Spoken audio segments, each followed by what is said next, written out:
नवीन रागिनी न्यूजमध्ये मी वैशाली ढगे आपलं स्वागत करत आहे। आज आपण संत श्रेष्ठ संत तुकाराम महाराज यांच्या पालखी सोहळ्यानिमित्त आज पुणे जिल्हा येथील इंदापूर येथे आपण आलेलो आहेत। या ठिकाणी आपण बघतो आहे की बरीचशी गर्दी पंढरपूरच्या वाटेने निघालेली आहे आणि मुक्काम आज इथं इंदापूरमध्ये आहे। तर या ठिकाणी आपण अनेक महिला बघतो, याच्यामध्ये लहान आहेत, वृद्ध आहेत, तसेच मध्यम वयाच्या महिला आहेत। आणि आपण पाहतो की घरामध्ये ज्यावेळेस आपण एकत्र राहतो त्यावेळेस अनेक आपण वादविवाद करत असतो, परंतु पंढरपूरला ज्यावेळेस आपण जातो त्यावेळेस अनेक जण एकत्र येतो। अशा वेळेस आपण इथं राहता तर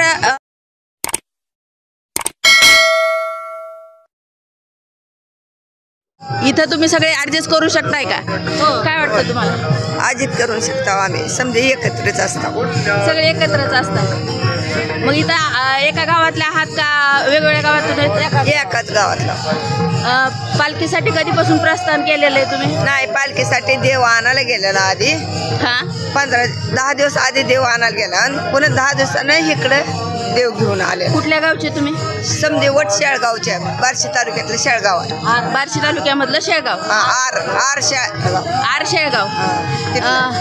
आता आजी तुमचं वय किती? माझं 75 वय। 75 वय। बघतोय 75 वयाच्या आजी पालखी पंढरपूरच्या वाटेवर निघालेल्या आहेत। त्याचबरोबर आज तरुण वयामध्ये, अगदी लहान वयामध्ये आपल्यासोबत एक ताई आहे। किती वारी आहे तुझी? माझी पहिलीच आहे। कसा वाटतो अनुभव तुला? खूप छान। आता किती किलोमीटरचा प्रवास झाला असेल आतापर्यंत? 2-250। ठीक आहे ताई, तुमचा अनुभव सांगा पालखीमधला। पालखीमध्ये येऊन खूप छान वाटतंय आणि इथं आम्ही सगळे एक माता भगिनी, बहिणीसारखं एक ह्याच्यानेच राहतो।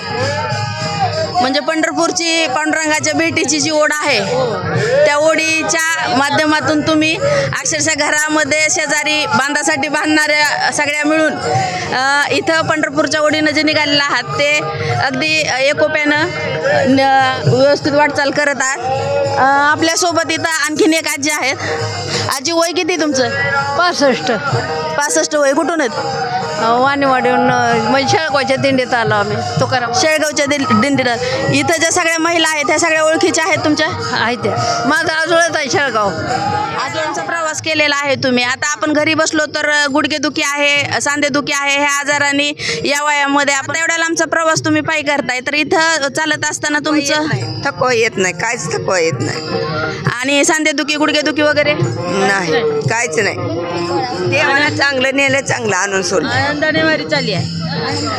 ह्या वारीमध्ये तुम्ही काय काय, म्हणजे दिनचर्या कशी आहे इथं वारीमध्ये? म्हणजे सकाळ ते संध्याकाळचा प्रवास हा कसा राहतो तुमचा? सकाळी काकडा असतो, परत दुपारी हरिपाठ असतंय, भजन असतंय, थोड्या वेळ भजन घेतो, थोड्या वेळ गवळणी असते। तुझी मूर्ती आना मला येताना दादा, आषाढीला काही ऊन नाही मला, माझ्या संसाराला काही ऊन नाही मला, माझ्या संसाराला लाख लाख दिले नाही कुणाच्या जन्माला पुरले, लाख लाख दिले नाही कुणाच्या जन्माला पुरले, आठवण विठ्ठलाची राहील जन्माभर,